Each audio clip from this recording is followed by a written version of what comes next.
नमस्कार दोस्तों। क्या आपको बार बार यूरिन को जाना होता है, ज़्यादा प्यास लगती है और थोड़ी थोड़ी देर में थकान महसूस होता है? तो ये वीडियो आपके लिए है। ये वीडियो के लास्ट तक बने रहिए और अगर ये इन्फॉर्मेशन अच्छी लगी तो लाइक एंड सब्सक्राइब कीजिए। आज के वीडियो में हम डिस्कस करते हैं डायबिटीज़ क्या है, उसके कॉजेस क्या क्या है, बाद में उसके लक्षण क्या क्या रहते हैं, डॉक्टर्स को क्या क्या साइन मिलते हैं, इसमें इन्वेस्टिगेशन क्या करना चाहिए और उसका प्रिवेंशन किस तरह से कर सकते हैं हम, इस बारे में ये वीडियो है। तो पहले जान लेते हैं डायबिटीज़ क्या है। जनरली अपना नॉर्मल ब्लड शुगर लेवल जो है 70 to 99 मिलीग्राम पर डीएल होना चाहिए। अगर इससे ज़्यादा शुगर आता है तो डायबिटीज़ होता है। दूसरा, post meal blood sugar level 142 milligram पर डीएल के नीचे होना चाहिए। अगर ये भी बड़ा हुआ आता है तो डायबिटीज़ है। HbA1c 5.7% होना चाहिए। ये अगर इससे ऊपर है तो आप डायबिटिक है।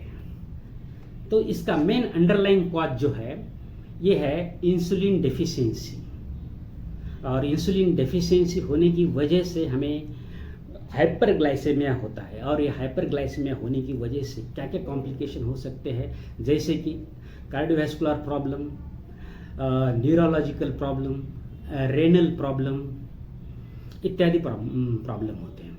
तो इतने सारे प्रॉब्लम अगर शुगर लेवल बढ़ने की वजह से होते हैं तो ये वीडियो अपने लिए इम्पॉर्टेंट है। प्लीज़ वीडियो के अंत तक बने रहिए। अगर आपको इन्फॉर्मेशन अच्छी लगी तो प्लीज़ लाइक एंड सब्सक्राइब कर दीजिए। तो डायबिटीज़ का डेफिनेशन हमने जान लिया। अभी डायबिटीज़ कितने प्रकार के होते हैं। मेनली डायबिटीज़ जो है, एक तो है टाइप 1 डायबिटीज़, दूसरा है टाइप 2 डायबिटीज़, तीसरा है माल न्यूट्रिशन की वजह से होने वाला डायबिटीज़, चौथा है अदर काजेस जैसे कि हार्मोनल और जेनेटिक डिफेक्ट, इसकी वजह से एक डायबिटीज़ होता है। बाद में दूसरा एक प्रकार है जिसमें इम्पेयर्ड ग्लूकोज टॉलरेंस रहता है, और चौथा है जेस्टेशनल डायबिटीज मेलाइटस जो कि प्रेगनेंसी में होता है। ये तो हो गए टाइप ऑफ डायबिटीज़। इसके डिटेल में हम नहीं जानेंगे। पहले हम डायबिटीज़ की वजह से हमारे शरीर में क्या क्या लक्षण दिखते हैं वो जानेंगे। बार बार यूरिन जाना, ज़्यादा प्यास लगना, बार बार भूख लगना, कमजोरी महसूस होना, आंखों से धुंधला धुंधला दिखना, पैरों पे जख्मा होना, अगर ये सिम्टम्स हमारे इसमें है तो हमें डायबिटीज़ के इन्वेस्टिगेशन कर लेनी चाहिए। और इसके साइंस क्या होते हैं, जो डॉक्टर को फाइंडिंग क्या मिलती है। जनरली डायबिटीज पर्सन का वजन ज़्यादा रहता है, वो ओबेज रहता है। दूसरा, उसका अगर ब्लड इन्वेस्टिगेशन करें तो शुगर लेवल नॉर्मल से ज़्यादा आता है, जैसे कि fasting blood sugar level 99 milligram के ऊपर आता है, post meal near about 142 milligram DL से ऊपर आता है। बाद में उसके आई एग्जामिनेशन में डायबिटिक रेटिनोपैथी, आंखों का एग्जामिनेशन, उसमें भी फाइंडिंग मिलते हैं। तीसरा, टिंगलिंग नमनेस जैसा सेंसेशन होता है, ये साइंस दिखते हैं। तो अभी हमें पता चल गया है कि डायबिटीज़ हो गया। तो प्राइमरी जो पहला मैं डायबिटीज़ बोला था टाइप 1 डायबिटीज़ मेलाइटस में 6 मिनट में बता देता हूँ। ये जनरली एज 30 के बिलो, 30 एज से बिलो जिसका एज है उनको टाइप 1 डायबिटीज़ मेलाइटिस रहता है। टाइप 1 डायबिटीज़ मेलाइटिस जो है वो इंसुलिन डिपेंडेंट डायबिटीज़ मेलाइटिस होता है। और टाइप 2 डायबिटीज़ मेलाइटिस जो है वो नॉन इंसुलिन डायबिटीज़ मेलाइटिस होता है। हम ये चैप्टर में फोकस करेंगे टाइप 2 डायबिटीज़ मेलाइटिस किस तरह से कंट्रोल करना। अब हम जानेंगे कि ये डायबिटीज़ में इंसुलिन रेजिस्टेंस सिंड्रोम क्या होता है। अगर एक आधा ओबेज पर्सन है, उसमें ज़्यादा इंसुलिन रेजिस्टेंस डेवलप हुए से रहता है, उसकी वजह से हाइपरग्लाइसेमिया होता है और लिपिड लेवल भी बहुत ज़्यादा आता है। उसकी वजह से हमें कार्डियोवैस्कुलर प्रॉब्लम आते हैं, न्यूरोलॉजिकल प्रॉब्लम आते हैं, रेनल प्रॉब्लम आते हैं। और ये जो इंसुलिन ज़्यादा जमा होता है वो इंडोथेलियल प्रोलाइफरेशन ब्लड वेसल में करता है, उसकी वजह से हमें एथेरोस्क्लेरोसिस भी होता है। अगर इतनी सारी बीमारियां इससे होती है तो इसके अब इंसुलिन डेफिशिएंसी क्यों होता है? मेन इंसुलिन डेफिशिएंसी का होने का कारण जो है अपने पैनक्रियाज में अगर प्रॉब्लम रहा, पैनक्रियाज में कुछ इन्फ्लामेटरी चेंजेस हुए, कुछ न्यूरोप्लास्टिक चेंजेस हो गए हैं या सिस्टिक फाइब्रोसिस हो गया है। दूसरा है destruction of beta pancreatic cells, ये अगर होता है तो भी डायबिटीज़ होता है। तीसरा है कुछ वायरसेस और केमिकल की वजह से बीटा सेल डिस्ट्रक्शन होता है, इसकी वजह से हमारे इसमें इंसुलिन डेफिशिएंसी तैयार होती है और जो भी इंसुलिन है वो शरीर में जो ग्लूकोज आता है वो कंट्रोल कर नहीं पाता, उसकी वजह से हाइपरग्लाइसीमिया होता है और बाकी के सिम्टम्स हमें देखने मिलते हैं। ये हो गया इंसुलिन डेफिशिएंसी। दूसरा, कौन से एज ग्रुप में डायबिटीज़ कॉमन है? जनरली ये middle age group, type 2 diabetes middle age group में कॉमन है और एल्डरली पर्सन में कॉमन है। ओबेसिटी, जिस भी पर्सन का वेट ज़्यादा है, जो ओबेज है उसमें डायबिटीज़ होता है, क्योंकि उसमें ट्राइग्लिसराइड्स लेवल्स वगैरह ज़्यादा रहता है। ट्राइग्लिसराइड लेवल ज़्यादा रहने की वजह से ब्लड फ्लो वो थिक होता है, उसकी वजह से सोडियम रिटेंशन होने की वजह से ब्लड प्रेशर डेवलप होता है। इन्वायरमेंटल फैक्टर कौन कौन से हैं जो डायबिटीज़ करते हैं? जैसे कि सैनिटरी लाइफ स्टाइल, आजकल लोगों को खाली बैठ के काम करना, टीवी देखना, मोबाइल देखना, लैक ऑफ एक्सरसाइज, इसकी वजह से इट इंटरैक्ट्स विथ इंसुलिन, हमें हाइपरग्लाइसीमिया होता है। तो ओबेस पेशेंट ज़्यादा और सैनिटरी लाइफ स्टाइल जिसका है उनमें ज़्यादा प्रोबेबिलिटी डायबिटीज़ होने की रहती है। अगर नेक्स्ट अगर कॉज देखें तो हम डाइट, जो लोग प्रॉपर डाइट, हेल्दी डाइट नहीं लेते उनमें डायबिटीज़ होता है। जैसे कि डाइट में excessive amount of fat, excessive amount of carbohydrate, ऐसे फूड आइटम्स लेना जिसका ग्लाइसेमिक इंडेक्स बहुत ज़्यादा है, ऐसे फूड आइटम्स खाने की वजह से डायबिटीज़ होता है। कौन से आइटम्स है ऐसे? Generally sugar containing all types of मिठाइयाँ, जूसेस, बेकरी आइटम्स, ये खाने की वजह से डायबिटीज़ का प्रमाण बढ़ जाता है। दूसरा, इसके आगे का कारण है जो लोग excessive amounts of alcohol consumption करते हैं और स्मोकिंग जिनमें ज़्यादा रहता है उसमें भी डायबिटीज़ होने की प्रोबेबिलिटी ज़्यादा रहती है। जिसका माल न्यूट्रिशन है उन बच्चों में, उसमें भी डायबिटीज़ होने का चांसेस रहता है। और किसी पेशेंट को अगर वायरल इन्फेक्शन होता है जैसे कि रूबेला और मम्स, ये क्या करते हैं, अपने बीटा पैनक्रियाटिक सेल्स डिस्ट्रक्शन करते हैं, उसकी वजह से इंसुलिन डेफिशिएंसी होती है और हाइपरग्लाइसीमिया होने की वजह से डायबिटीज़ होता है।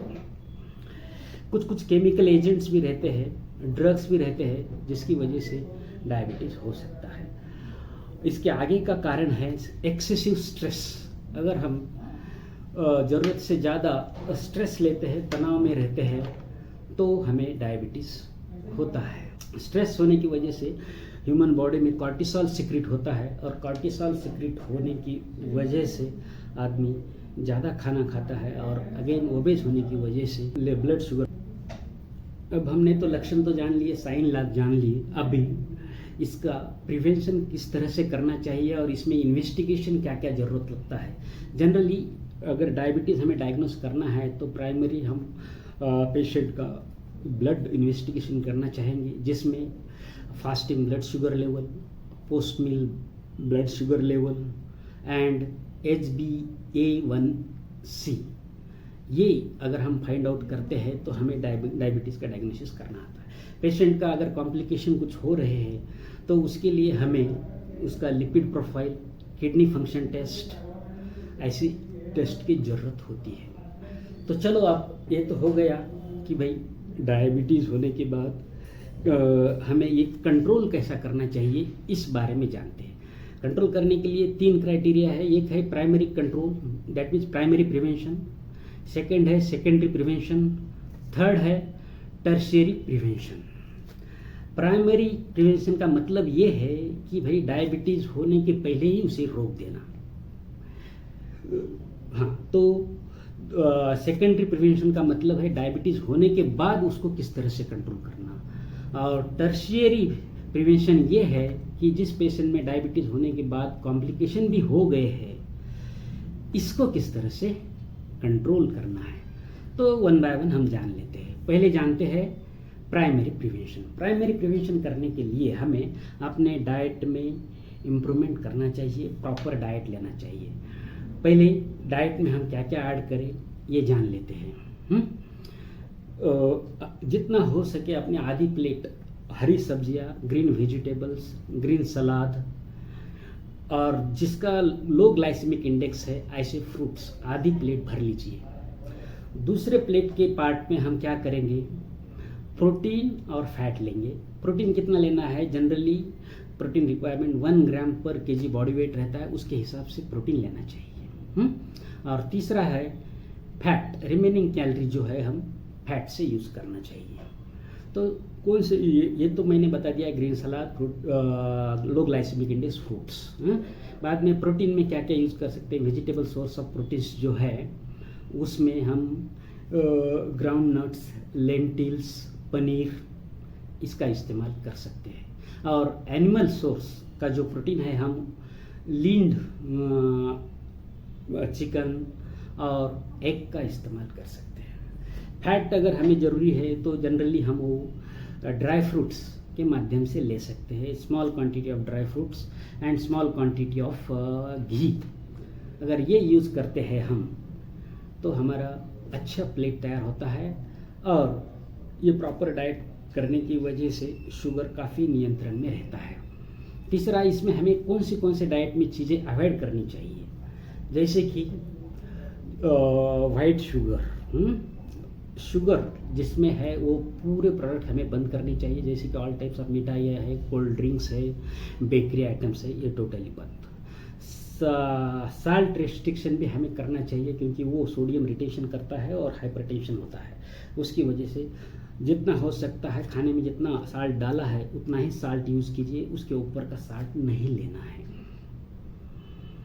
बाद में फ्राइड आइटम्स, जो फ्राइड आइटम्स रहते हैं वो बार बार तेल में तलने की वजह से उसमें ट्रांस फैट प्रोड्यूस होता है, जिसकी वजह से हमारी ओबेसिटी बढ़ जाती है और हाइपरग्लाइसेमिया बढ़ने की वजह से शुगर बढ़ जाती है। तो तले हुए आइटम जैसे कि समोसा, कचौरी,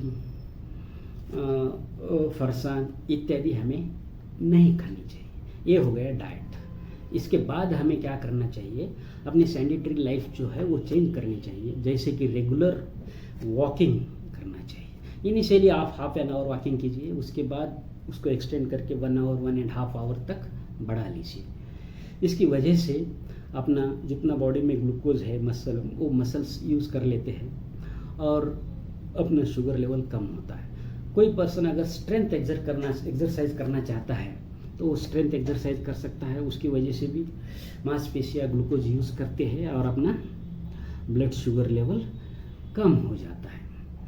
अगर हम ये वेट रिडक्शन अगर 5 to 10% भी करते हैं तो अपना near about sugar level normal range में आना चालू होता है।